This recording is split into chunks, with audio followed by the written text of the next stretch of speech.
बोलो श्री सतगुरु महाराज की जय। बोलो श्री पंजे वाले की जय। बोलो श्री पन्ना धाम की जय। बोलो श्री सुंदर साथ की जय। प्रथम लागू दो चरण को,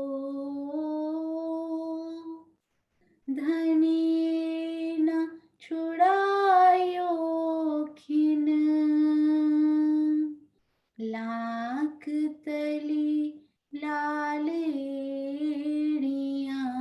मेरे जीव के ही जीवन। इन पाँव तले पड़ी रहूं, धनी नजर खोलो बातूं। पलना वालूं निरखूं नेत्रे, मेरे जीव के ही जीवन। मेरे जीव के ही जीवन। बोलो श्री प्राणनाथ प्यारे की जय। बोलो श्री सतगुरु महाराज की जय। आप सब सुंदर साथ सुबह सवेरे ब्रह्म मुहूर्त में उठने वाले, पिया जी की चितवन में लगने वाले, चर्चनी को समझने वाले सब सुंदर साथ के सब प्रबुद्ध सुंदर साथ जी के चरणों में कोटान कोट प्रणाम जी। तो सुंदर साथ जी, हमने तीसरी भौम की लीला को, तीसरी भौम की शोभा को बहुत ही प्यार से समझा, और हमें 2 दिन भी मिले, इस काल माया के 2 दिन जरूर ही हम सब ने अपने दिल में भी बसाया होगा। और अब हम चलेंगे चौथी भौम। चौथी भौम निरत की लीला। तो निरत होता कब कब है, हमने समझा था तीसरी भौम में कि जब कृष्ण पक्ष में वनों से 6 बजे जल्दी वापस आ जाते हैं, तो 6 से 9 बजे तक निरत की हवेली में निरत की लीला होती है। नवरंग बाई जी का नाम विशेष रूप से इसमें लिया जाता है। तो सबसे पहले हम देखेंगे कि आखिर हमारी प्यारी निरत की हवेली है कहाँ। तो हम लोकेशन समझेंगे सबसे पहले। आइए, तो सबसे पहले हम हमेशा वही से शुरू करते हैं सुंदर साथ जी। 100 सीढ़ियां चढ़ के हम धाम चौक में आते हैं। ये देखिए, धाम चौक में आते हैं, आसपास चबूतरे होते हैं। धाम दरवाजे के मंदिर का पहले पूर्व का दरवाजा पार करते हैं, मंदिर में प्रवेश करते हैं। पश्चिम का दरवाजा पार करके एक गली, फिर 28 स्तंभ का चौक, और फिर एक गली, और फिर हमारी रसोई की हवेली, अति सुंदर रसोई की हवेली। और उसके बाद ये देखिए, हम हमेशा, हमें सीढ़ियों का मंदिर तो कभी भूलना ही नहीं चाहिए। विशेष तौर पर इस सीढ़ियों के मंदिर को श्री मुखवाणी में भी बताया गया है। हालांकि सीढ़ियां तो हमें बहुत खंभों में मिल जाती हैं, कहीं से भी आप चढ़ सकते हैं, पर विशेष तौर पर यदि इन सीढ़ियों के मंदिर की शोभा का बखान किया गया प्रमुख रूप से, तो हमें उनका रास्ता जरूर याद होना चाहिए। ये देखिए, तो हम रसोई की हवेली में दरवाजा नहीं आया, उस दहलान को जैसे ही पार करते हैं, ये पहली गली आती है। तो हम उत्तर की तरफ मुख करके, ये शाम श्वेत के बीच में सीढ़ियां जो कि दक्षिण दिशा से चढ़ती हुई उत्तर में हमें, ये देखिए, पहले दूसरी भौम पे चलिए, फिर यहाँ से घूम कर यहाँ आ जाइए, फिर से दक्षिण में, फिर तीसरी भौम के लिए सीढ़ियां ले लीजिए, फिर उत्तर में पहली गली में उतरिए, फिर घूमिए पूर्व की तरफ से, फिर दक्षिण में आ जाइए, फिर चौथी भूमि पे चलना है आज हमें। और यदि सुंदर साथ को बार बार घूमने की इच्छा नहीं हो रही है, तो वो एक ही बार में वहां बटन प्रेस करें एस्केलेटर का, तो धनी डायरेक्ट आपको चौथी भूमि में, यदि आप चाहें तो डायरेक्ट चौथी भूमि की उसी हवेली में लैंड होंगे, यदि आपके मन में आ रहा है तो आपने घबराना नहीं है। यदि रास्ता नहीं याद होता कोई बात नहीं, पहली बार में शोभा को समझिए, फिर धीरे धीरे रास्ता भी मन में बस जाएगा। तो हम तीसरी भूम में जैसे ही हम इस गली में निकले, फिर से हम घूमे, दक्षिण की तरफ से हमने सीढ़ियां ली और फिर हम चौथी भूम में यहाँ पर आकर इस जगह पर आकर हम लैंड हो गए। तो अब चौथी भूम में ये हवेली कहाँ पर है और कौन सी हवेली है, ये मैं आपको बताना चाहूंगी। ये देखिए, हाँ जी, तो आप यहाँ खड़े हैं। अब मैं थोड़ा सा जूम करती हूँ ताकि हमें और अच्छे से समझ में आए। तो पहली भूम में तो रसोई की हवेली थी ना, तो उसके यहाँ दहलान आया करती थी। पर चौथी भूम में तो ये नॉर्मल हवेली है। चारों तरफ देखिए 4 दरवाजे, 24-24 मेहराबे और चबूतरे भी हमें दिखाई दे रहे हैं। तो यहाँ से हम कहाँ निकले थे, ये था यहाँ शाम श्वेत के बीच में ये सीढ़ियों का मंदिर है ना। सीढ़ियों के मंदिर से हम पहली गली में निकले थे, ये वाली गली में। तो इस गली से ही आप बीच वाली गली में यदि आ जाएंगे ना, तो आपको चबूतरों के ऊपर भी चढ़ना नहीं पड़ेगा। पर यदि आप इसी गली में से भी जाना चाहते हैं, ये बीच में चबूतरे आएंगे, काफी आपको दिखाई दे रहे हैं ना ये। तो हालांकि यदि आप बीच वाली, आप थोड़ा सा आगे चले, ये बीच वाली गली में आ गए, क्योंकि आपको याद है ना, 2 हवेलियों के बीच में 2 थंबों की हारें और 3 गलियां होती हैं। तो आप ये मध्य वाली गली पकड़ लीजिए। यहाँ सिर्फ मेहराबे थंबे दिखाई देते हुए, ये आपको याद है क्या होता था सुंदर साथ जी, चबूतरा यहाँ भी मिलेगा। यहाँ तो 2-2 मिलेंगे, यहाँ केवल एक चबूतरा, जहाँ 4 चौरस हवेलियों के कोने मिलते थे। धनी ने बड़े सुंदर एक चौक का निर्माण किया, वहां पर एक चबूतरा बनाया और वहां पर भी 24 मेहराबों के हमें दर्शन होते हुए। तो आप डायरेक्ट मध्य गली से जाइए, जहां पर चबूतरा आए, चबूतरा चढ़ के उतर जाइए, या यदि चढ़ने का मन नहीं है तो थोड़ा सा उत्तर या दक्षिण से होके फिर मध्य गली में जाते जाइए। तो यहाँ कम चबूतरे आपको मिलेंगे यदि आप मध्य गली से जाते हैं। ये देखिए, जाते जाइए, दूसरी चौरस हवेली भी हमारी निकल चुकी है और उसके बाद ये हम जा रहे हैं, जाते जा रहे हैं, तीसरी चौरस हवेली भी देखिए निकल गई और अब हम चौथी चौरस हवेली में पहुंचने वाले। यदि आप डायरेक्ट सीढ़ियों से उतरते ही आना चाहते हैं, यदि आप सीढ़ियों से अंदर हो जाते हैं, तो आप हवेलियों के चबूतरे पार करते हुए भी आ सकते हैं। तो बहुत सारे रास्ते हैं। तो हमने डायरेक्ट ये रास्ता लिया मध्य की गली में। तो अब हम यहाँ जब पहुंचे ना, तो हमने चौथी चौरस हवेली में जाना है, तो हमने दक्षिण की तरफ मुख कर लिया। दक्षिण की तरफ ये बीच वाली गली से ही मुख कर लिया। अब ये हवेली, चौथी भूम की चौथी चौरस हवेली, ये आखिर इनकी शोभा कैसी लगती है, किस प्रकार इनके थंब आए हैं, ये हवेली बाकी चौरस हवेलियों से और रसोई की हवेली से कैसे विशेष है और कैसे डिफरेंट है, थोड़ी अलग है। तो वो हम देखते हैं। नॉर्मल चौरस हवेली का रिवीजन करें पहले आप। चारों तरफ 4 मुख्य दरवाजे। सबसे पहले तो क्या आता है, बाहर की तरफ मैं आपको एक और नक्शे से दिखाती हूँ। और हमने चौथी भूम का बाहर का भी हमने अभी जाकर देखना है, क्योंकि वो भी थोड़ा सा विशेष आएगा। तो अभी हम पहले चौथी चौरस हवेली देखते हैं, बहुत ही विशेष। तो इसको हम जूम करके इस प्रकार देखेंगे। देखिए, ये चौथी चौरस हवेली में आज मुझे बहुत ही एक अमेजिंग फैक्ट भी इसके बारे में, जो मुझे नहीं पता था, मेरे लिए वो बहुत अमेजिंग था, वो भी मैं आपसे जरूर शेयर करूंगी। तो नॉर्मल चौरस हवेली की तरह ही बाहर 2 थंबों की हार और 3 गलियां इसके तीनों तरफ आपको मिलेंगी, तीनों तरफ। और यानी कि कौन कौन सी दिशा में, उत्तर और पश्चिम और दक्षिण की दिशा में। वैसे ही पूरी 24 मेहराबें बनती हुई, जहां पर दोनों हवेलियों के वो आ रहे हैं ना, सामने मुख्य दरवाजे पड़ रहे हैं, तो आसपास 2-2 चबूतरे। तो हमें 24 मेहराबों की शोभा 3 दिशाओं में दिखाई पड़ती हुई। ये चौथी दिशा यानी पूर्व की दिशा, रसोई की हवेली की तरह ही पूर्व की दिशा बहुत स्पेशल है। यहाँ पर आपको याद है, रसोई की हवेली में कितनी लंबी दहलान आई थी। यहाँ पर एक सुंदर साथ हैंड रेस करके बताएंगे, सब सुंदर साथ हैंड रेस करें जिनको याद है, तो पता लगेगा कि कितने सुंदर साथ को याद है।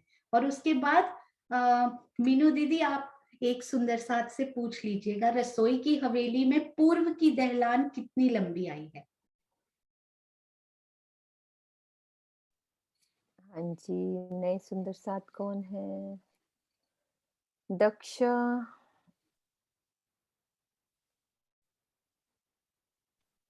दक्ष शिप्रा। अपना कैमरा ऑन करना। दक्ष के नाम से कुछ आए हैं सुंदर साथ।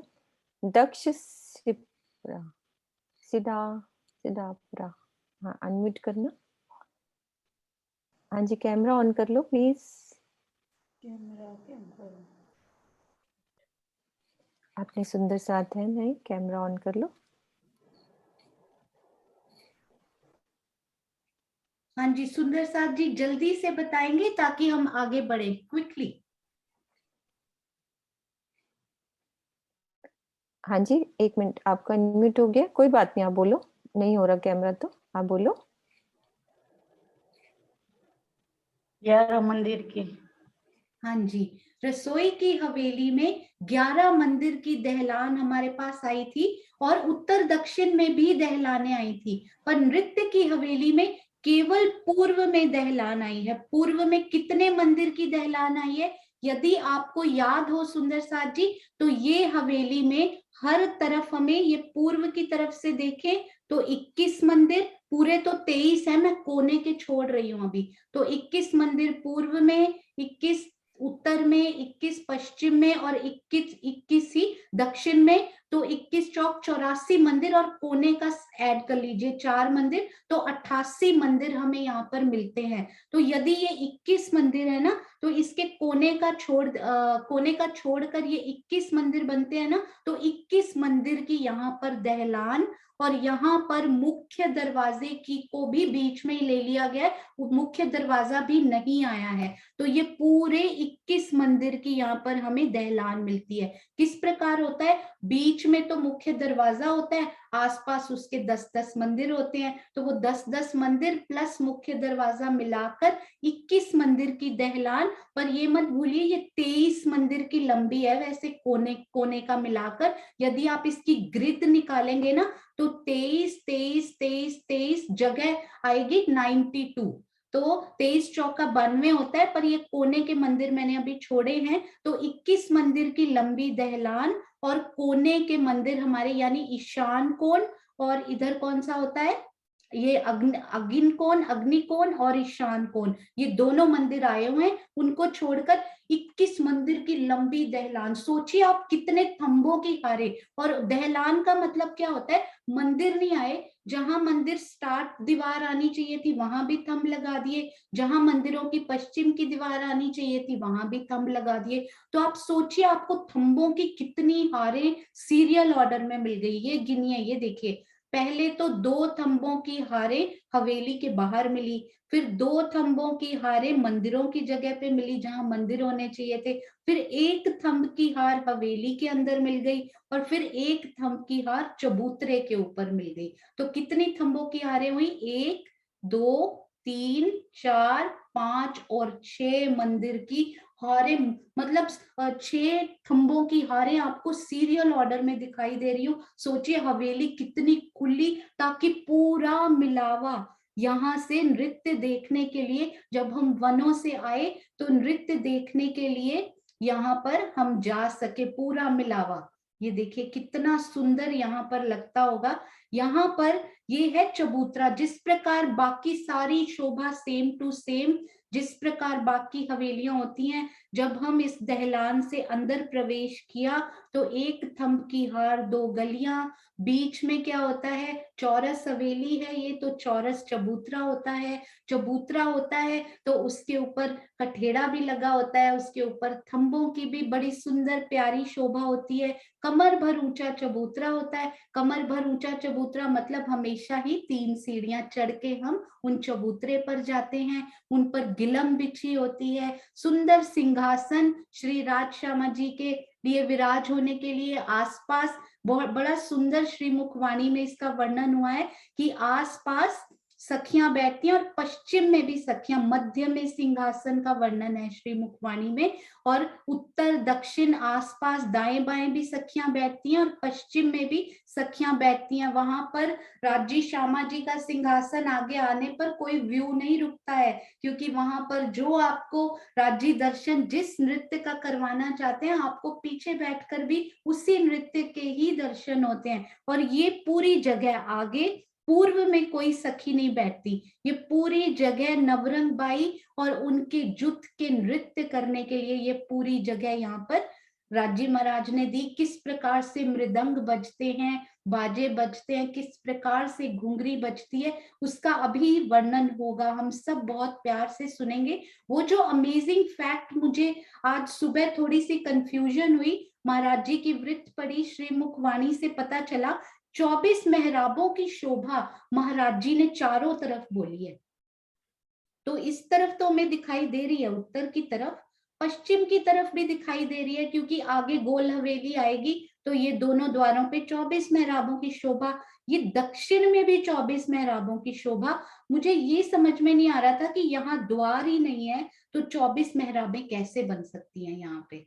तो उसको काफी दिल में उतारने की कोशिश की, और राज्य की मेहर से ये समझ में आया कि तो क्या हुआ, द्वार नहीं है, मेहराबें तो थंबों से बनती हैं। ये थंब तो सारे राज्य ने दिए हुए हैं, थंब तो यहाँ अथाह आए हुए हैं, और महाराज जी ने स्पेशली ये लिखा हुआ है कि 24 मेहराबों की शोभा आपको चारों दिशाओं में मिलेगी, पर द्वार की शोभा आपको केवल 3 दिशाओं में। ये देखिए, द्वारों की शोभा 3 दिशाओं में, पर 24 मेहराबों की शोभा चारों दिशाओं। तो ये सेम टू सेम हमने जैसे समझा था ना सुंदर साथ जी, ये देखिए। तो एक मेहराब कैसे थी हमारी हॉरिजॉन्टल 3-3 मेहराबें का सेट था, और वर्टिकल भी। तो आइए समझते हैं, 1 2 3। इसको ना मैं किसी और पिक्चर से दिखाती हूँ जिसपे लिखा नहीं होगा ना, तो फिर और अच्छे से समझ में आएगी। 1 मिनट।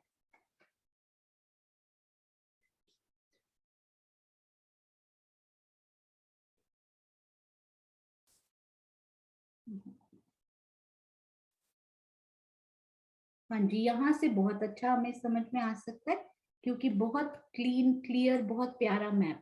ये देखिए, 1 ये भी थंब है, 2 और ये 3 जिस प्रकार पहले बनते थे। तो मैं आपको एक बार ड्रॉ करके भी ट्राई करती हूँ और अच्छे से समझ में आएगा। तो ये 1 2 और 3, फिर 4 5 और 6 7 8 9 10 11 12, और फिर सेम ऐसे ही 13 14 15 16 17 18 19 20 21 22 23 24। तो वैसे के वैसे ही थंब हमारे पास अभी भी अवेलेबल है। तो पूरी 24 मेहराबें यहाँ भी वैसी की वैसी ही बनती हुई, हालांकि यहाँ वो 2 चबूतरों की शोभा और उस द्वार की शोभा नहीं आई है, फिर भी राज्य ने बड़ी सुंदर यहाँ इस मिलावे पर कितनी सुंदर 24 मेहराबों की फिर भी शोभा बनाई। बहुत अच्छा लगा ये अमेजिंग फैक्ट सुबह सुबह राज्य ने दिल में उतारा। बहुत प्रसन्नता हुई ये जानकर कि यहाँ भी कितनी प्यारी वो शोभा लगती होगी। तो सुंदर साथ जी, अब हम समझेंगे कि जो नवरंग बाई यहाँ पर नृत्य करती हैं और जो सखियां बाकी भी यहाँ पर गायन की लीला करती हैं, तो नवरंग बाई जी जो यहाँ नृत्य करती हैं, उन्होंने यहाँ पर क्या वैसा ही वस्त्र पहने हुए हैं जैसे कि श्यामा जी या सखियों ने, हमने जब मूल मिलावे का वर्णन हुआ था तो किस प्रकार के वहां पे वस्त्रों का वर्णन आया था, क्या वो सेम टू सेम है या फिर वो थोड़े से यहाँ पर डिफरेंट आए हुए हैं। तो यहाँ पर नवरंग बाई जी ने श्याम रंग की साड़ी पहनी हुई है। श्याम रंग की साड़ी में नृत्य करते हुए वो कितनी प्यारी दिखाई देती होंगी, उसको आप कोशिश कीजिएगा, उसको आप जरूर अपने मन में बसाने का प्रयास कीजिए। श्याम रंग की साड़ी पहने हुए नवरंग बाई जी आम रस यानी पीले लिबोई कलर नींबू के रंग का उन्होंने ब्लाउज या कंचुकी पहनी हुई। आम रस बहुत ही प्यारा होता है, मैंगो कलर का उन्होंने ब्लाउज पहना हुआ, हरे रंग की इजार, और उसके ऊपर 5 पट्टे यानी 5 कलियों वाली चरनियां पहनी हुई। कितनी सुंदर लगती होगी, क्योंकि घूमते हुए जब वो 5 कलियां घूमती होंगी तो कितनी सुंदर, नीचे से इजार के भी हरे रंग के दर्शन होते हुए। और सुंदर साथ जी, एक यहाँ और बड़ी विशेष शोभा है इस हवेली की, ये देखिए इस हवेली में स्पेशली ये थंबों के रंग आप देखिए कितने सुंदर, यहाँ थंबों के रंग आए हुए हैं, ये देखिए। तो इस हवेली में ये है पूर्व की तरफ, पूर्व की तरफ नीला रंग करके लिखा है, और नीले को काफी बार हरे रंग की उसमें झलकार आती हुई, क्योंकि नीले को गुजराती में हरा भी कहते हैं। तो ऐसे जैसे कि आप ऊपर की पिक्चर में देख पा रहे हैं ना, ये कि जो ये इधर वाले मंदिर है ना, ये तीसरी हवेली के पश्चिम वाले मंदिर हरे रंग की झलकार करते हुए प्रतीत होते हैं। तो यहाँ के थंब भी हरे रंग के रूप में उनकी झलकार, ये 6 थंबों सोनू, की झलकारें हैं। हाँ जी, हाँ, थोड़ा-सा नक्शा थोड़ा देर से आ रहा था, आपका एरो नीचे चल रहा था। ओके। हाँ। तो ये देखिए ये हरे रंगों की झलकार यहाँ होते हुए, और सारे थंब और चबूतरे पर भी ये देखिए हरे रंग की झलकार यहाँ पर जाते हुए। और ये है पूर्व दिशा, पूर्व दिशा की तीसरी चौरस हवेली के पश्चिम के जो मंदिर हैं वो हरे रंग की नीले रंग की मिक्स्ड आभा देते हुए, ताकि ये सारी दहलान और 6 जो है रोज हैं जो थंबों की, वो पूरा ग्रीन कलर और ब्लू मिक्स हमें देते हुए। और इधर देखिए पुखराज याद करने के लिए उत्तर की तरफ हमारे पास पुखराज पहाड़ है, तो पुखराज पहाड़ मतलब येलो कलर में। तो उत्तर की तरफ ये सारे मंदिर सब कुछ हमें पीले रंग में यानी पुखराज के कलर में दिखाई देते हुए, ये सारे मंदिर, उसके बाद थंबों की हार, उसके बाद चबूतरे पर भी ये देखिए ये झलकार जाती हुई। और उसके बाद ये देखिए ये कौन सी दिशा है, पश्चिम दिशा। पश्चिम दिशा में हीरे रंग यानी नूर के कलर के, ये सुंदर साथ उस दिन एक सहूर जब चल रहा था तो एक सुंदर साथ ने बड़ा प्यारा उसमें बोला था कि ये नूर के रंग को किस तरह से हम याद करें कि यहाँ नूर का हीरे का रंग आया हुआ है। तो हीरे का रंग बड़ा सुंदर सुंदर साथ ने सुझाया कि पीछे जो है ना पश्चिम दिशा में वहां पे नूर बाग आया हुआ है। तो पश्चिम दिशा में नूर बाग अपना व्हाइट कलर नूर का देता हुआ, तो इस प्रकार ऐसा लगता है। तो इसको याद करने के लिए हम इस प्रकार याद कर सकते हैं कि हीरा रंग, हीरे रंग के ही मंदिर, हीरे रंग की ही मेहराबें, हीरे रंग की ही यहाँ पर सब ये थंब, और चबूतरे पर भी ये देखिए हीरे रंग की झलकार पड़ती हुई व्हाइट कलर की। और ये देखिए इधर है दक्षिण, दक्षिण में मानिक पहाड़ है, तो मानिक कलर के ही रेड कलर के ये सारा कुछ हमें इसकी झलकार यानी मंदिर, थंब और चबूतरे पर भी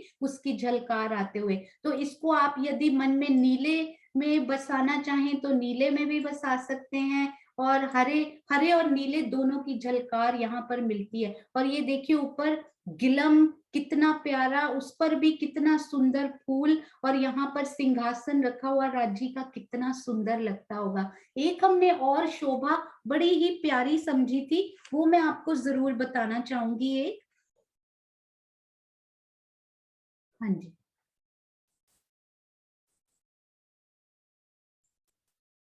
ये देखिए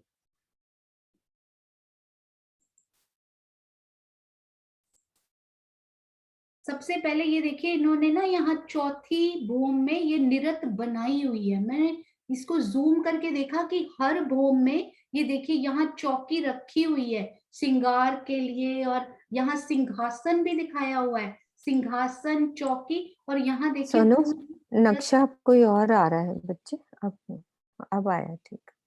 हाँ जी, तो ये देखिए ये निरत की भी पूरी हवेली कितनी सुंदर, एक एक भूम की ना इन्होंने रंगपर वाली मंदिर भी इस नक्शे में बहुत ही सुंदर उसको दिखाने के लिए कि किस भूम की क्या स्पेशलिटी आई है, बड़ा सुंदर ये दिखाया हुआ है। और ये देखिए ये चौथी भूम के पूर्व का छज्जा भी हम करेंगे। एक्चुअली मैं आपको ये बताना चाह रही थी कि अभी अभी एक शोभा हमने समझी थी, बड़ी प्यारी थी। ये जो सारे मंदिर है ना, ये पश्चिम के सारे मंदिर तो हीरे रंग के हैं, पर ये कोने के मंदिर है ना, यानी ये कौन सा नैऋत्य और वायव्य कोण के जो मंदिर है ना, वो बहुत ही विशेष शोभा लिए हुए हैं। हाउ, कैसे विशेष है वो, ये देखिए, ये जो मंदिर है, एक्चुअली मैं आपको ड्रॉ करके भी थोड़ा सा कोशिश करती हूँ। यहाँ पे इधर तो है हीरा रंग, हीरा रंग के, हीरा होता है व्हाइट कलर का, तो यहाँ की नैऋत्य कोण की ये जो दीवार है ना, ये भी व्हाइट है क्योंकि हीरे की झलकार आ रही है इसमें, और ये भी व्हाइट है इसकी ये वाली दीवार। तो इसकी पश्चिम की और उत्तर की दीवार नूर के रंग में झलकार कर रही है, क्योंकि इधर से उसको हीरा की आभा मिल रही है। और इसी में यदि आप इस तरफ जाएं, यानी कि दक्षिण तरफ यहाँ पर, और ये थोड़ा दिखाई नहीं दे रहा होगा, मैं इसको थोड़ा सा ये कलर करती हूँ आपको समझ में आए तक। तो ये आपको रेड कलर में दिखाई देते हुए, क्योंकि यहाँ से हमें माणिक की आभा मिल रही है। तो ये कोने का मंदिर बड़ा विशेष है। इसकी 2 दीवारें तो हीरे के रंग में आई हैं, और 4 दीवारें होती है ना, और 2 दीवारें रेड कलर में आई हैं। तो कितना सुंदर ये मंदिर दिखता होगा। इसके अंदर खड़े होकर सोचने की कोशिश करें, उसको शोभा को दिल में बसाने की, कि 2 दीवारें लाल रंग की और 2 दीवारें व्हाइट नूर हीरे के रंग की किस प्रकार दिखाई देती होंगी। और यदि हम इस तरफ देखें, यानी कि वायव्य कोण में देखें, तो ये देखिए यहाँ पर इधर से कौन सी आभा मिल रही है हमें, पुखराज रंग की, यानी इसीलिए ये सारे मंदिर आपको पीले दिखाई दे रहे हैं ना। तो इनकी ये दीवार, यानी पूर्व की दीवार और ये उत्तर की दीवार तो पुखराज रंग में रंगी हुई है। और यदि हम दूसरी तरफ चले तो इधर हमें हीरा मिल रहा है, तो ये वाली दोनों दीवारों पे हीरे का अक्स आता हुआ। तो ये भी डबल कलर की वॉल और अंदर डबल कलर की इस मंदिर में आभा आती हुई, ये दोनों मंदिर बड़े विशेष हैं जिनमें ये आभाएं आती हुई हमें दिखाई देती हैं। मैं सोच रही थी कि राजी महाराज, आपने ये 2 कोने ही क्यों ऐसे किए, ये वाले 2 कोनों में ऐसा क्यों नहीं हुआ, ये अग्नि और ईशान कोण में ऐसा क्यों नहीं हुआ। आपने देखा इधर से ना, यहाँ पर मंदिर है ही नहीं, ये वाला मंदिर, इस मंदिर पर अपनी आभा, वैसे तो इसमें ग्रीन और ब्लू कलर आया हुआ है, पर अपने दिल को समझाने के लिए इस प्रकार लगा कि इधर तो मंदिर आए नहीं, तो इसको इस मंदिर की वॉल यहाँ पे मिली नहीं है, तो ये तो थंब आए हुए हैं सारे। तो मैंने अपने याद करने के लिए ऐसे किया, इसीलिए क्योंकि यहाँ तो पूरी मंदिरों की हार है ना, इस वाले मंदिर की ये वॉल तो होगी हीरे रंग की वैसे भी। तो इन मंदिरों ने तो अपनी आभा डाली हुई है, पर इन थंबों की इनके ऊपर नहीं आई, तो ये सिंगल कलर में ही आए हुए हैं। तो कितनी प्यारी यहाँ पे राजी महाराज ने छोटी छोटी महीन महीन कितनी सुंदर यहाँ शोभा दी हुई है। और नवरंग बाई जी का यहाँ पर नृत्य होता कैसा है, उसकी लीला कैसी होती है, उसके बारे में अब हम समझेंगे। तो ये जो नवरंग बाई जी और उनके जुथ की सखियां गायन करती हैं, नृत्य करती हैं, उस नृत्य को यहाँ के नृत्य से कंपैरिजन कभी नहीं करना चाहिए। यहाँ का पंच भौतिक तन का जो नृत्य होता है, वो विकार उसमें हो सकते हैं, क्योंकि इसी यहीं से त्रिगुणात्मक हमारा जो शरीर है वो विकार जनित है। तो यहाँ के नृत्य को परम धाम के नृत्य से कभी भी कंपेयर नहीं करना चाहिए। यहाँ के नृत्य को परम धाम का नृत्य का आनंद मान लेना बहुत बड़ी भूल है। ये प्रवृत्ति सुंदर साथ को धनी की वाणी और उनके प्रेम से दूर करके अंधकार में ले जा सकती है। माया के द्वारा कितना भी छुड़ाने पर दिल इस लीला से हटता नहीं है, जो यहाँ नृत्य की लीला होती है। इसका कितना वर्णन किया जाए, इस लीला के सुख को जानने वाली वही ब्रह्म सृष्टि है जो मूल मिलावे में बैठी है, और जिसकी आत्म दृष्टि वहां लग जाती है वही इसको पहचान सकती है। आत्मा का हृदय संसार को जिस तरह से देखा करता है ना, वैसे ही उसमें लिप्त भी रहा करता है। तो तारतम वाणी की छत्र छाया में जब विरह का रस लेकर जीव चितवन में बैठता है, तभी उसको इसके नृत्य का आनंद मिल सकता है और वो उस आनंद में खो सकता है। रंग महल के थंबों दीवारों, उनमें जड़े हुए नगों में सब सब जगह आनंद ही आनंद है। ऐसा प्रतीत होता है जैसे सब जगह, यानी इस थंब में भी नृत्य की लीला हो रही हो। उस थंब, वो थंब के अंदर के जो चित्रकारी है ना, पशु पंखी, उनको भी हम नृत्य करते हुए देख सकते हैं उस टाइम। नृत्य की हवेली की, ये देखिए, ये पूरा श्रीमुख वाणी में लिखा हुआ है। इनकी पूर्व दिशा में थंबों के हार की दहलान है। नीला रंग कहीं कहीं हरे रंग के रूप में दृष्टि गोचर होता है। रात्रि के 9 बजे तक ये नृत्य की लीला चलती रहती है। यहाँ पर धामधनी अपने श्रीमुख से अपनी सखियों को अपने पास बुलाकर नृत्य की लीला के बाद फिर शयन की लीला में जाने के लिए भी कहते हैं। इस चौथी हवेली में नृत्य की लीला होती है। इसके आनंद का वर्णन कहाँ तक किया जाए। यहाँ पर बैठकर उस आनंद को लेना केवल वही रूह कर सकती है जो रोज चितवन में डूबती हो। जब नवरंग बाई नृत्य करती है ना, तो अनेक प्रकार के बाजे बजते हैं। नृत्य के समय नवरंग बाई जी अपने हाथों और पैरों को, अपने अंगों को इस प्रकार से मोड़ती हैं जिसकी प्रशंसा यहाँ पर नहीं की जा सकती। सखियां नृत्य के समय मृदंग तंबूरा लेकर आनंद पूर्वक खड़ी रहती हैं, बजाती हैं। बांसुरी से अत्यंत मोहक और सुरीली आवाज सुनाई पड़ती है। नवरंग बाई जी के पैरों में,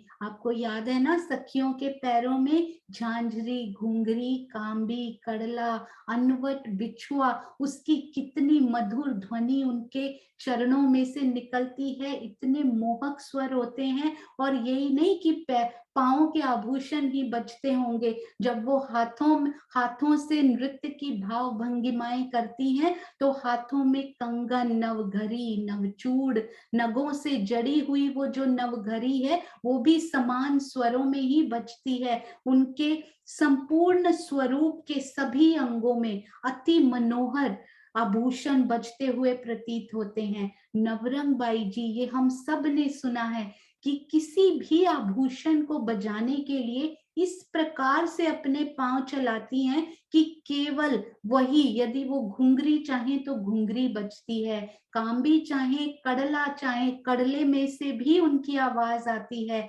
घुंघरी के समान ऐसा लगता है उस टाइम जब घुंघरी बज रही हो, तो ऐसे लगता है कि घुंघरी से प्यारी आवाज शायद कोई हो ही नहीं सकती। और यदि वो चाहे तो घुंघरी और कांबी, दो दो आभूषण, झांझरी और घुंघरी ही बजेंगी। और यदि वो चाहे कि सारे आभूषण बजें और सब आभूषणों की अलग अलग आवाज सुनाई दे, जैसे ही मन में इच्छा करती हैं, तो हर आभूषण की अलग अलग आवाज सुनाती हुई, सुनती हुई दिखाई देती हैं। और यदि वो चाहे कि सब आभूषण मिलकर कोरस, कोरस मतलब सारे इकट्ठी एक ही ध्वनि सुनाई दे, तो संगीत में से वैसी ही लहरियां उत्पन्न होती हैं। यूं लगता है कि जैसे उनके आभूषणों में से, उनके वस्त्रों में जो चित्रकारी हुई है, उनमें जो चित्रकारी में बेल, बूटे, लताएं, पशु पक्षी जैसे सब नाच रहे हों। यहाँ ध्यान देने योग्य बात यह है कि ये कला केवल नवरंग बाई जी में नहीं, बल्कि धाम की हर एक सखी में ये कला है।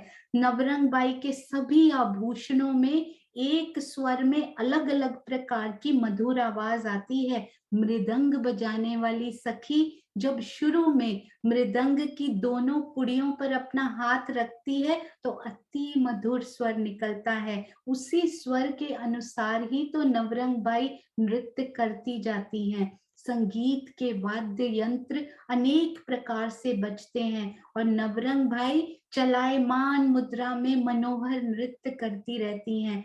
प्रेम आनंद की उमंग में अनेक प्रकार से घूम घूम कर रिझाती हैं मेरे धनी जी को, जिनका नाम ही नवरंग बाई हो, अर्थात नए नए रंग, नव रंग, नए नए रंगों से वो एक भी मौका नहीं छोड़ती प्राण पिया को रिझाने का। उनके नृत्य की विशेषताओं का यहाँ क्या क्या वर्णन किया जाए कि किस प्रकार नई नई भाव भंगिमाएं वो लेकर आती हैं।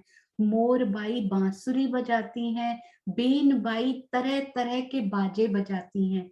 तानबाई सुर के अनुसार तालबद्ध होकर मधुर स्वरों से गायन करती हैं। इस प्रकार नृत्य की लीला में चार चांद लग जाते हैं और सुंदर हो जाती है। केलबाई अपने मधुर कंठ से राग अलापती हैं, सेनबाई गायन में अपना स्वर देती हैं, तो सब सखियां मिलकर एक समान सुर ताल में अति मीठी वाणी में गायन और अति मीठा नृत्य करती हैं। झरमर बाई झरमरी बजाती हैं, करताल में जड़ी हुई झरमरी कितनी सुंदर। इसके साथ आनंदमयी रस को प्रवाहित करने वाले अनेक प्रकार के वाद्य यंत्र, जिनके तो शायद हम नाम भी यहाँ ना जानते हों, इतने प्यारे प्यारे यंत्र बजते हैं।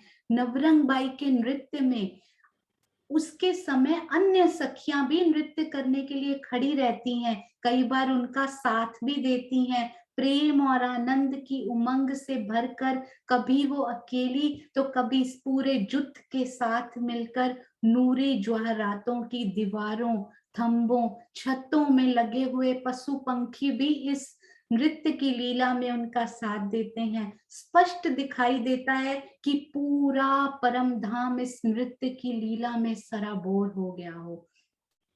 सभी तो चेतन स्वरूप हैं। यहाँ इस दुनिया में बैठकर यदि हम दूर दूर होने वाले सारे कार्यक्रमों को घर बैठे देख सकते हैं, तो जिस प्रकार हम अभी घर में बैठे हुए इस जूम के कार्यक्रम का आनंद ले पा रहे हैं, तो परम धाम में उस नृत्य की लीला से भला कोई वंचित रहता होगा? कण कण तो चेतन है, उस नृत्य की लीला को देखता है, निहारता है और आनंद में झूम जाता है। तो इसमें कई बार ये संशय मन में आता होगा कि ये जो नृत्य की लीला होती है, पूरा परम धाम 25 पक्ष उस आनंद की लीला में खो गया है, तो क्या अक्षर ब्रह्म को इस आनंद की लीला का, इस नृत्य की लीला से अनभिज्ञ रहते हैं? क्या उनको इस बात का पता नहीं लगता होगा कि इतनी प्यारी लीला आज हो रही है? इसके समाधान में श्री मुखवाणी में यदि आप परिक्रमा ग्रंथ में श्री टीका पढ़ेंगे तो जरूर इस प्रकरण को आप जरूर मंथन कीजिएगा। बहुत सुंदर उसमें लिखा है कि लीला की क्रिया के अनुसार या अपने स्वभाव, ग्रहण स्वभाव के अनुकूल ही हम जिस प्रकार की लीला होती है उसको ग्रहण करते हैं। जिस प्रकार यदि कोई कहानी सुनाई जा रही हो या फिर आप कोई कहीं देखने गए हो, कोई मूवी, कोई नाटक देखने गए हो, विरह रस का प्रसंग आता है तो भावुक व्यक्ति रोने लगता है, पर दूसरे किसी व्यक्ति पर कोई फर्क नहीं पड़ता। शुष्क हृदय वाले लोग भाव शून्य बने रहते हैं। या दूसरा एग्जाम्पल इसका क्या दिया गया है कि एक व्यक्ति, उसके अंदर प्रेम की धारा है, पर पत्नी के लिए वो प्रेम अलग है, पुत्री के लिए वो प्रेम अलग है, माँ के लिए वो प्रेम अलग है, तो उस प्रेम की ही अलग अलग उसकी अवस्थाएं हैं कि दोनों अवस्थाओं के भावों में अंतर होता है। इसी प्रकार अक्षर और अक्षरातीत एक ही स्वरूप हैं, परंतु स्वभाव और लीला अलग अलग हैं। तो अक्षर ब्रह्म का स्वभाव सत्य है, इसलिए लीला भी सत्य की करेंगे। अक्षरातीत चिद्घन स्वरूप होने से प्रेम और आनंद की लीला करते हैं। जब तक अक्षर ब्रह्म के स्वरूप और स्वभाव में मेराज की तरह प्रेम का प्रवेश नहीं होता, तब तक वो परम धाम में रह कर भी प्रेम लीला का रसपान नहीं कर सकते और ना ही प्रेम लीला को कर सकते हैं। श्रीमुख वाणी में ये दिया गया है टीका में। इस तथ्य को नवरंग वाणी से बहुत अच्छे से समझा जा सकता है। याते भोगी भोग के लखे स्वाद सब रंग, ना लखे भोग भोगी याके स्वाद रस तरंग। और रंग महल की दीवारों और थंबों और मंदिरों के आमने सामने जो पशु पक्षी चित्रकारी में एक दूसरे को देख पा रहे हैं ना, वो भी एक दूसरे की नजरों में नजरें डालकर, आंखों में आंखें डालकर वो भी नवरंग बाई जी जैसे ही नृत्य का आनंद ले रहे हैं और नृत्य कर भी रहे हैं। तो साथ जी परम धाम में विद्यमान अपनी परात्म का श्रृंगार सजकर यदि आत्मिक दृष्टि से हम इस नृत्य लीला का आनंद लेने का प्रयास करेंगे तो कैसे श्री राजी महाराज हमें वो आनंद नहीं देंगे। इस हवेली में 6 से 9 बजे तक 3 घंटे यानी पूरा एक प्रहर नृत्य की ही लीला होती है। शुक्ल पक्ष में तो हम इस टाइम वनों में रहते हैं, पर कृष्ण पक्ष में हम इस समय नृत्य की लीला आकर देखते हैं। अपने प्रियतम को रिझाने के लिए अनेक प्रकार से किया हुआ जो नृत्य है, उससे नजर हटकर इस माया में कहाँ इंटरेस्ट आएगा, इस माया में रुचि हटती जाएगी यदि हम एक बार उस नृत्य का एक भी अंश यदि पा लें, तो इस माया में हमारा दिल नहीं लगेगा। सुंदर सुंदर साथ जी, परम धाम की लीला में इतने रहस्य हैं, इतना प्यार है, इतना प्रेम है। मूल मिलावे में जिनके मूल तन वहां बैठे हुए हैं, उनको ये आनंद नहीं मिलेगा तो किसको मिलेगा। तो यदि मैं मूल मिलावे में बैठी हूं तो मुझे ये आनंद लेना है आज से। यदि आज तक नहीं लिया तो आज से लेना है। तो आज हम सब सुंदर साथ नृत्य की इस हवेली की खंभों, दीवारों, पशु पंखियों की चित्रकारियों, बेल बूटों, सिंहासन, उसके ऊपर बिछी हुई गिलम, आसपास बैठी हुई सखियां नृत्य को निहारती हुई, करती हुई, और उन वाद्य यंत्रों सबकी चेतनता को आज हम सब पूरा दिन अपने दिल में बसाएंगे और उनका आनंद लेने का पूरा दिन, जैसे ब्रिज की गोपियां करती तो माया के काम थी, पर सारा दिन उनके दिल में कृष्ण से मिलने की चाह होती थी, उसी प्रकार हमें आज पूरा दिन माया के काम करते हुए भी इस नृत्य की हवेली के नृत्य का आनंद लेते रहना है। इसी हवेली के समान रंग महल के अंदर बाहर चारों ओर बहुत सारी बैठकें हैं सुंदर साथ जी। इसके अखंड, इसका जो सुख है वो अखंड है, वो अलौकिक है, जिसका वर्णन यहाँ के शब्दों, यहाँ के शब्द कोश में किसी भी भाषा में ऐसे शब्द नहीं बने जिससे उस आनंद का, उस शोभा का वर्णन किया जा सके। तो इस नृत्य में हम सब डूबेंगे आज जरूर। और आइए अब हम इस नृत्य की हवेली के दर्शन और भी तरह से करते हैं। ये देखिए कितने प्रकार से राजी महाराज ने हमें ये कितना सुंदर सुंदर, कितनी प्यारी प्यारी इमेजेस, नक्शे, सब कुछ हमारे लिए दिया। ये देखिए यहाँ भी कितने प्यारे ये थंबों के रंग मन में बसाने के लिए कितने सुंदर दिखाई दे रहे हैं। तो थंबों के रंग तो आपको पता लग ही गए होंगे। ये देखिए इधर पुखराज उत्तर में तो पीले, दक्षिण में लाल, पश्चिम में व्हाइट नूर कलर के, और इधर नीले हरे रंग की आभा लिए हुए, बहुत ही सुंदर। ये देखिए यहाँ कितनी सुंदर ये हवेली अभी बनाई गई है, बहुत ही प्यार से भरपूर। और एक मैं आपको और दिखाना चाहूंगी। ये देखिए ओवरऑल हम नृत्य की हवेली को यहाँ से एक बार फिर से, ये देखिए चौथी भौम की चौथी हवेली है निरत की हवेली, और उसके पूर्व की तरफ केवल दहलान आई है, ना मुख्य द्वार आया है और ना ही आसपास के चबूतरे आए हैं इस हवेली के लिए, और ना ही यहाँ पर मंदिर आए हैं। बाकी सारी तरफ, तीनों तरफ मंदिर नॉर्मल जैसे आते हैं वैसे ही आए हुए हैं। और ये देखिए निरत की हवेली कितनी सुंदर लगती हुई। ये मैंने दूसरी हवेली पार की, ये तीसरी पार की, और ये देखिए ये चौथी हवेली निरत की, और उसके बाद गोल हवेलियों का ये फिरावा शुरू होता हुआ, अति सुंदर शोभा। और यहाँ पर भी हमने अभी समझा किस प्रकार आसपास चबूतरों की शोभा, किस प्रकार ऊपर जाने के लिए 3 सीढ़ियों की शोभा, बिल्कुल वैसी की वैसी। ये देखिए निरत की हवेली। और हाँ जी, ये देखिए नवरंग बाई जब नृत्य करती हैं तो कितना ये सखियां वाद्य यंत्र बजाते हुए दिखती हुई, और राजी श्यामा जी और अन्य सखियों का मिलावा भी जरूर आसपास हम सब भी बैठे होंगे उस नृत्य की हवेली को देखने के लिए।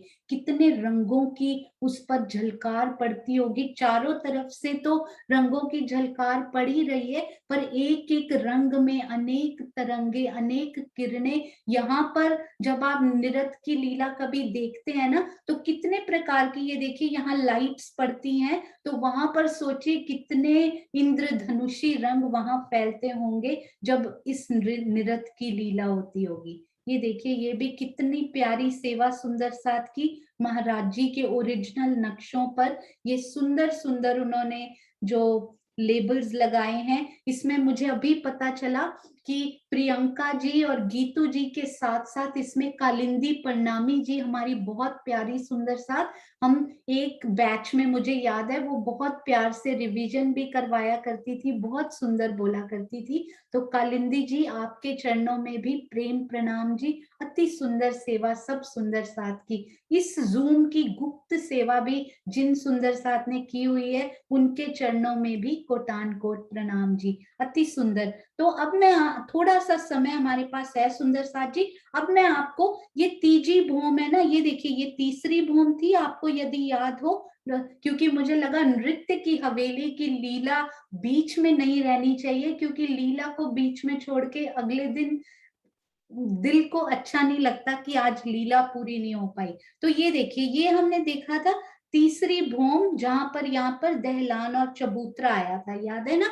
तो चौथी भूम से लेकर 8वीं भूम तक अब हमें सेम टू सेम शोभा ये बाहर के 10 मंदिर के विशेष हास की हमें मिलती है। तो इनमें कोई डिफरेंस नहीं आएगा। एक तो पूरा ये 10 मंदिर का लंबा और 2 मंदिर का आगे, इसको आप बड़ा झरोखा बोलिए, झरोखे बोलिए, छज्जा बोलिए, आप इनको कुछ भी आगे बोल सकते। पहले तो ये पहली 2 भूमों तक तो ये बीच में चौक था, एक भूम में आसपास 4-4 मंदिर के लंबे थे। दूसरी भूम में ये सामने शोभा थी, यहाँ पर बीच में कुछ नहीं था। धाम दरवाजे को अपार अनंत बहुत विशाल भव्य शोभा देने के लिए केवल 4-4 मंदिर के आसपास ये चबूतरे थे। तीसरी में ये पूरा मिलके 10 मंदिर का लंबा हो गया था जगह यहाँ पे। और यहाँ पर एक विशेष थी कि यहाँ पर हमारे पास दहलान आ गई थी, है ना। पर चौथी मंदिर में ये चौथी भूम में ये पूरा मिल तो गया है, पर पीछे कोई दहलान नहीं। चौथी से 8वीं तक ये शोभा बिल्कुल सेम टू सेम ऐसी ही रहेगी, अति सुंदर शोभा ये। और ये देखिए पीछे के मंदिर भी, ये पीछे के मंदिर आपको दिखाई दे रहे हैं ना, ये बिल्कुल वैसे ही मंदिर जैसे हमें यहाँ पर मिलते हैं। ये धाम दरवाजे के ऊपर वाले मंदिर सारे विशेष रहेंगे, ये डबल है हमारे यहाँ पे ना, हमें यहाँ पे डबल साइज में, क्योंकि ये 2 मंदिर का लंबा और 1 मंदिर का चौड़ा होता है। तो ये भी देखिए 2 मंदिर का लंबा और 1 मंदिर का, यहाँ पर आई होप कि ये सही है, पर मैं इसको कंफर्म करके आपको बताऊंगी, क्योंकि धाम दरवाजे का मंदिर हमें डबल ही मिलता है। और एक चीज और सुंदर साथ जी, ये देखिए पहली भूम में धाम रौस जो थी वो 1 मंदिर की चौड़ी थी, और हम चबूतरे से 1 सीढ़ी नीचे उतर के उस पे जाते थे। इसको रिवाइज करते चलिए। दूसरी भूम में धाम रौस नहीं कहेंगे, अब हम छज्जा कहना शुरू करते हैं इसको। ये छज्जा जो है वो 33 हाथ का चौड़ा, और जब हम चबूतरे से, इस चबूतरे से या उससे उस छज्जे पर जब हम जाते हैं तो हमें 3 सीढ़ी यानी कमर भर नीचे उतरना पड़ता है। और ये बात ऊपर की सारी भूमों के लिए ट्रू है। ये देखिए तीसरी भूम में भी जब हम छज्जे पर 33 हाथ के छज्जे पर उतरते हैं तो हमें कमर भर नीचे उतरना पड़ता है। तो चौथी में भी सेम होगा ना, ये देखिए तीसरी से 8वीं तक बिल्कुल सेम है, दूसरी से 8वीं तक ये। तो इसमें जब आप छज्जे पर उतरेंगे तो भी 3 सीढ़ी उतरना पड़ेगा। यदि आपको पीछे वाले मंदिर में जाना है, यहाँ पर जाना है, तो भी आपको 3 सीढ़ी नीचे उतरना पड़ेगा, क्योंकि ये हमारा ये जो हास है ना, आप यही समझ लीजिए कि ये जो आगे निकला हुआ इसका छज्जा है ना, ये कमर भर ऊंचे हैं ये सारे। इसको चबूतरा समझिए या फिर इसको आप छज्जा बोलिए या बड़ा झरोखा बोलिए, ये 3 सीढ़ी ऊपर है। तो यदि आप अंदर से आ रहे हैं कि दूसरी भूमि में मैं यहाँ निकली थी, यहाँ पे इस झरोखे से आके मैंने आसपास की शोभा देखी थी, ये तीसरी भूमि में जब मैं यहाँ आई थी तो मुझे दहलान मिल गई थी। अब चौथी भूमि में जब मैं इस मंदिर के अंदर खड़ी हूँ और मुझे इस छज्जे पर आना है, यहाँ बाहर आना है, मुझे इस मेहराब के साथ लग के खड़े होना है यहाँ पे, तो मैं कैसे इस पे आऊंगी, इस चबूतरे के ऊपर किस प्रकार से आऊंगी? क्या मैं सीधी आ जाऊंगी? क्या मुझे 3 सीढ़ियां उतरना पड़ेगा या मुझे 3 सीढ़ियां चढ़ना पड़ेगा? क्योंकि ये चबूतरा है ना, चबूतरा मतलब ऊंचा, तो आप जब यहाँ से बाहर आएंगे ना तो आपको 3 सीढ़ी चढ़ के यहाँ आना पड़ेगा हमेशा। तो ये आप हमेशा याद रखिएगा कि ये जगह हमारी 3 सीढ़ी ऊपर है। ठीक है, तो आई होप कि सब सुंदर साथ को ये समझ में आई होगी। हमारी बहुत ही प्यारी सुंदर साथ सुरभि, आई थिंक वो आज होंगी, मैं इसमें चेक नहीं कर पाती हूँ। तो सुरभि हमें कल बहुत ही प्रेम से चौथी भूमि की जो शोभा है कि कहाँ किस प्रकार के थंब आए हैं, कहाँ दहलान आई है और गिलम कैसी आई है, अपनी मीठी वाणी से वो कल हमें रिवीजन कराएंगी सुरभि जी, सुरभि ग्रोवर, यूएस से सुंदर साथ। हाँ जी, और इसी प्रकार वेरी गुड, सुरभि जी आई हुई है, वेरी गुड बेटा, आप रोज जुड़ रहे हो, we are so proud of you. तो कल हम आपको प्रणाम जी। और मुझे पता है सुरभि आपका ध्यान क्यों आया इस शोभा में, हमने छोटी सी सुरभि को नृत्य की लीला करते हुए बहुत देखा हुआ है, इतना प्यारे आप रामते करते थे और गरबा डालते थे, इतना प्यारा प्यारा, तो ऐसे मन में आया कि सुरभि ही इसकी रिवीजन कराएं तो कितना प्यारा होगा। तो हम कल सुनेंगे आपसे। हाँ जी, तो आइए सुंदर साथ जी, यहाँ पर समय भी पूरा होता है और यदि कोई, हाँ जी, एक और चीज है जो मैं आपको एक और सुंदर सी वो दिखा के फिर हम इसका अंत करेंगे और फिर हम अपना अगला सेशन स्टार्ट करेंगे। ये देखिए सुंदर साथ जी, ये मॉडल एक सुंदर साथ से प्राप्त हुआ, अति सुंदर। बस इसमें मुझे लगा ये सिंहासन यहाँ पे हो तो, और बाकी सारी सखियां यहाँ पर इस प्रकार से, पर अति सुंदर मॉडल और इतने प्यार से। और यहाँ आपको सुंदर साथी जो अभी बताया जा रहा था ना, कितनी सुंदरता से इन्होंने इन मंदिरों को दिखाया, मुझे बड़ा अच्छा लगा। ये देखिए एक दीवार तो ये उत्तर वाली दीवार पुखराज की, ये पूर्व वाली भी पुखराज की वायव्य कोने में, और इधर आपको दिख रहा है ना ये दोनों हीरे की। कितनी सुंदरता से इसमें मन में बस जाएगा सुंदर साथ के, और कितने अच्छे से समझ में भी आ जाएगा सुंदर साथ के, अति सुंदर शोभा। और ये देखिए इधर ये वाली दीवार यानी दक्षिण की दीवार माणिक यानी रेड कलर की, लाल रंग की, और ये पूर्व की दीवार भी रेड कलर की माणिक की, और ये देखिए उत्तर की हीरे की और पश्चिम की भी हीरे की, क्योंकि इधर से हमें हीरे की झलकार, इधर हीरे के मंदिर है तो इनको हीरे का वो देते हैं झलकार, इधर माणिक के मंदिर माणिक की झलकार, बहुत ही प्यारा। और सुंदर साथ जी ये देखिए पहले से ही ये मॉडल शायद 2 इयर्स 2 साल पुराने ये बने हुए हैं, पर ये रंगोली से इसी टाइम पे मिले हैं कि सुंदर साथ को हैप्पी दिवाली भी विश करने आए हैं, और ये देखिए साइड में हैप्पी न्यू ईयर भी लिखा हुआ है। तो ये उस टाइम भी शायद इसी वक्त रंगोली से बना हुआ ये मॉडल है, ये पूरा रंगोली से ही सजाया गया है। और ये देखिए निरत्नी हवेली, हमारे गुजरात सुंदर साथ इस सेवा में भी बहुत आगे रहे, बहुत ही प्यारा लगा ये देखकर।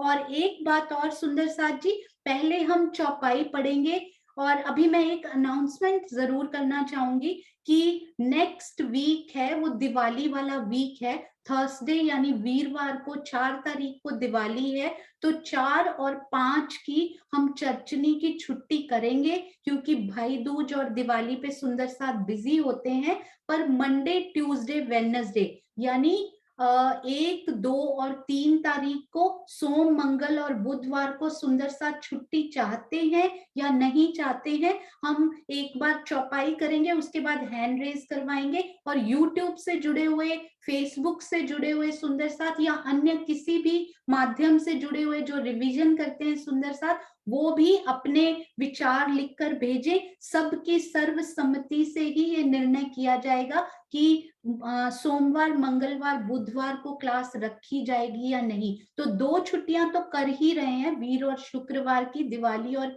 भाई दूज की, पर इन 3 छुट्टियों के बारे में नेक्स्ट ही जो आने वाला है मंडे, ट्यूसडे, वेडनेसडे का विचार करके फिर आप सब तक शुक्रवार तक ये सूचना भी पहुंचा दी जाएगी। पहले आप पोर इन कीजिए, please pour in your suggestions, ताकि उस हिसाब से निर्णय लिया जा सके। तो बोलो श्री प्राणनाथ प्यारे की जय। आप सब सुंदर साथ का बहुत बहुत धन्यवाद। पर अभी हम करेंगे बहुत ही प्यारी सी, हमारे ही श्री मुखवाणी श्री राजी महाराज ने अपनी मेहर से जो ये श्री मुखवाणी कही, उनके ही मुखार बिंद से उतरी हुई। तो आइए अब हम चर्चनी और चितवनी, ये चौपाइयां सुंदर साथ जी आपको पता है कौन सी हैं जो रोज रोज की जा रही हैं? इसमें चर्चनी चितवनी का हमारे जीवन में स्पेशली क्या महत्व है, हमें क्यों करनी चाहिए रोज, हम इनमें से उन अर्थों को लेकर ग्रहण करेंगे तो रोज जरूर बैठेंगे। तो आइए एक और चौपाई आज लेते हैं। हाँ जी मीनू दीदी, प्रणाम जी। प्रणाम जी, सब सुंदर साथ को प्रणाम जी।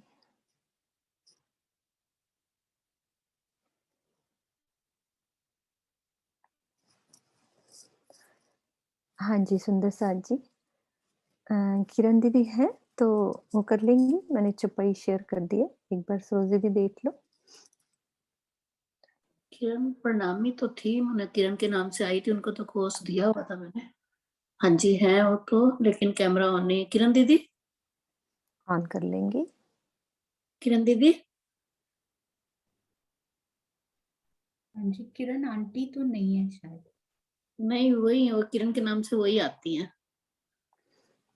मोबाइल से आती है ना इस टाइम। कोई बात नहीं, नहीं है, पढ़ते हैं। किरण है। हाँ जी सुंदर साथ जी, वाणी की चौपाई हमारी रास ग्रंथ की, श्री रास प्रकरण नंबर 1, चौपाई नंबर 80। चितवनी महिमा लघु ग्रंथ, एक ग्रंथ वहां से हमारे ग्रंथ श्री सिरसावा जहां से निकला है, उस ग्रंथ की एक चौपाई है, वैसे वाणी की चौपाई है। आपणु धनता एह छे, आपणु धनता एह छे, जे दिए छे आधार, रखे अदखिण तमे मूकता, वालो कहे छे वारंवार, वालो कहे छे वारंवार।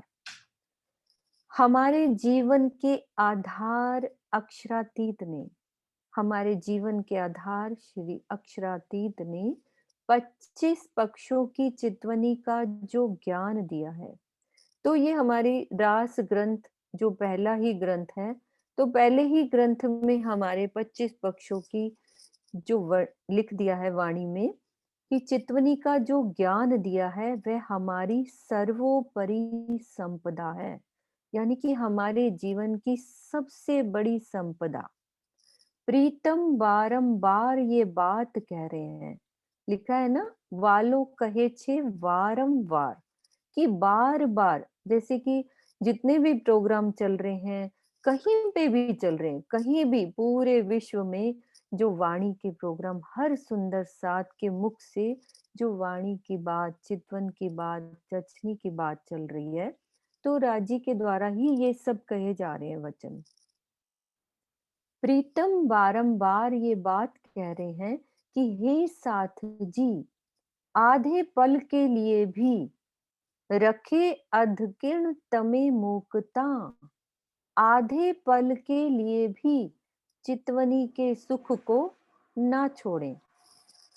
तो हमें राजी महाराज बड़े ही प्रेम से बता रहे हैं कि हमें आधे पल के लिए भी इस सुख को नहीं छोड़ना है। उपरोक्त चौपाई चितवनी की सर्वोपरि महत्ता को ही दर्शा रही है। यद्यपि ज्ञान तथा सेवा का भी महत्व है, ज्ञान और सेवा का भी महत्व है, लेकिन चितवनी का कोई विकल्प नहीं है। महत्व जरूर है कि हमें ज्ञान लेना है और सेवा भी करनी है, किंतु प्रेममयी चितवनी को छोड़कर आत्म जागृति की कल्पना करना एक दिवा स्वप्न ही है। यदि हम चितवनी नहीं करेंगे तो हम सोचें कि हमारी आत्म जागृति हो जाएगी, तो ये एक स्वप्न के समान बात है। ये लिखा है इस चौपाई में। इसका अर्थ ये निकलता है कि हमें चितवनी, यदि चर्चनी कर रहे हैं तो उसके बाद चितवनी सबसे पहले करनी है, कि जो जो हम शोभा समझ रहे हैं तो वो हम अपने ध्यान में, अपने राज्य की शोभा में उस दिल को डुबोएं अच्छे से प्रेममयी चितवनी के द्वारा। तब हमारी आत्म जागृति संभव है। यानी कि आत्मा को जागृत करने का मात्र एक ही उपाय है, वो है चितवन, और कुछ नहीं। प्रणाम जी सुंदर साथ जी। और हमारे बीच एक नए सुंदर साथ सोनू, उसके लिए सूचना देंगी। हर्षिता हमारे सामने है।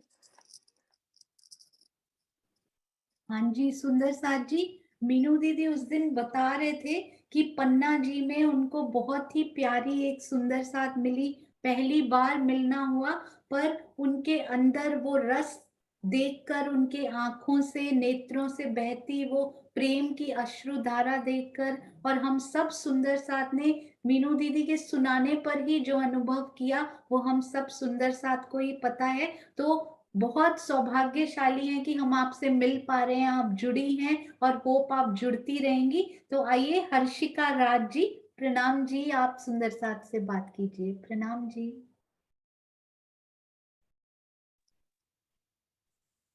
शिका आप अनम्यूट करो। आ नहीं रहा उसको, मुझे लगता करना। हाँ, हो अनम्यूट गया लिखा, बेटा, हो हो गया, गया हो गया, बेटा, हो हो गया। गया। प्रणाम जी बेटा। प्रणाम जी। ये दोनों बहनें मिली थी हमें गुम्मत जी में, जिनकी बात मैंने सुनाई थी। सुंदर साथ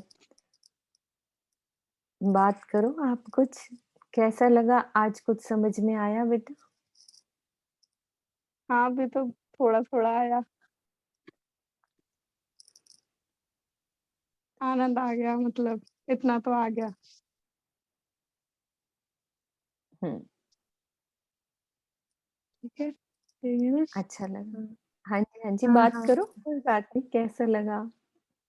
हाँ, अच्छा लगा। और क्या कहते हैं, वो तो पल अलग है जब आपसे राजी ने मुलाकात करवाई थी। उस दिन को तो नोट करूँगी मैं। वो दिन तो डायरी में लिखने वाला है। राजी ने जो अनुभव दिया आपको। हुँ। वो क्या कहते हैं, वैसे तो हमने आपको बताया कि जैसे हमारे घर पे स्टार्टिंग से ही, जब से हम छोटे थे, जब से राजी महाराज विराजमान देखे हैं हमने। लेकिन जो तड़प होती है ना राजी से मिलने की, कि राजी हमें क्यों दर्शन नहीं दे रहे हैं या क्यों हमसे बात नहीं कर रहे हैं, वो अभी कुछ टाइम पहले ही मेरे साथ हुआ। और जैसे कि लॉकडाउन में अब, लेकिन जैसे कि लॉकडाउन खुलता जा रहा है, तो मैं ऐसे कह रही हूँ, राज महाराज आप फिर से अपने आप से दूर करते जा रहे हो, ऐसा क्यों? नहीं, दूर नहीं करेंगे। आप राजी की वाणी से जुड़ते चलो, कभी दूर, राजी तो चाहते ही नहीं है हम सबको दूर करना, कभी नहीं दूर करेंगे। पूछो आप। हाँ, मैं तो उठी ही नहीं, यही सो रही थी बगल में।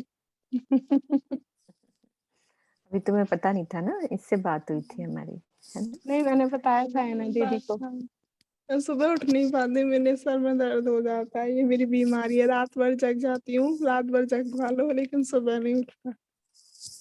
कोई बात नहीं, राजी सब लेकिन कराएंगे। लेकिन मैं पूरी कोशिश करूंगी। हाँ, कोशिश करो पूरी कोशिश सुबह करूँ। उठ के बैठने की। राजी के लिए उठोगे कभी सर दर्द नहीं होएगा, उल्टा सारा दिन आपका अच्छा बीतेगा, है ना? कोशिश करूंगी। हाँ। सुंदर साथ जी, ये सुंदर साथ हमें मिले थे, ये राजी में लगे हुए हैं, सब शोभा जानते हैं चितवन के बारे में, थोड़ा बहुत इनको ज्ञान है। बता रही थी मेरे को कैसे कि इनको पहली भूम, दूसरी भूम, तीसरी भूम ऐसा शॉर्ट में पता है। लेकिन राजी का विरहा, जो इनको दर्द है कि मुझे राजी का दर्शन मिले, तो हम सब राज्य के साथ मिलेंगे, राज्य के साथ चितवन में ध्यान में राज्य का दीदार करेंगे। ऐसे सब सुंदर साथ की आशा है, सब मिलेंगे। ठीक है, जी प्रणाम जी। प्रणाम जी। प्रणाम जी। हाँ जी, सुनो आप ले लो। हाँ जी, प्रणाम जी सुंदर साथ जी। इसी प्रणाम प्रकार जी। हमें भी इसी प्रकार मोटी मोटी शोभा का ही पता था। लास्ट कुछ महीनों से ये लॉकडाउन के दौरान ही ये मीनू दीदी और फिर किरण दीदी, किरण आंटी, इन सब ने जो बैचेस चलाए, तो धीरे धीरे धीमे धीमे राजी ने हमें भी दिया। और राजी आपको बहुत, आप अभी जुड़े हो, मुझे तो लगता है कि जो जुड़ रहे हैं उनको राजी और तेजी तेजी से देते जा रहे हैं। तो अभी क्योंकि आखिरत का टाइम जितना पास आता जा रहा है, राजी महाराज उसी तीव्रता से इस जागने के काम को आगे बढ़ा रहे हैं। बहुत अच्छा लगा बेटा आपसे मिलके। ऐसे ही सब बच्चे, सब युवा, सब सब सुंदर साथ आगे आए, सीखें, सिखाएं। और सुंदर साथ जी केवल सीखे नहीं, अपने आसपास के सुंदर साथ जो नहीं आ पा रहे हैं इस कार्यक्रम में, कई बार नहीं जुड़ पाते हैं, यूट्यूब नहीं देख पाते हैं, तो आप अपने अपने मंदिर में, अपने अपने स्थान पे, अब जहां भी मिलावा होता है, चाहे 2 सखियां हो, 5 सखियां हो, वहां पर भी इस शोभा को हर सुंदर साथ में पसारा हो सब दिलों में, उसकी हम सब कोशिश करेंगे। इसी के साथ बहुत प्यारा सा राजी महाराज का एक जयकारा लगाएंगे और उसके बाद हम सब सुंदर साथ जाएंगे नहीं, हमें हैंड रेस करना है दिवाली की छुट्टियों के लिए। बोलो श्री प्राणनाथ प्यारे की जय, बोलो श्री सतगुरु महाराज की जय। हाँ जी, रिकॉर्डिंग रोक देते हैं।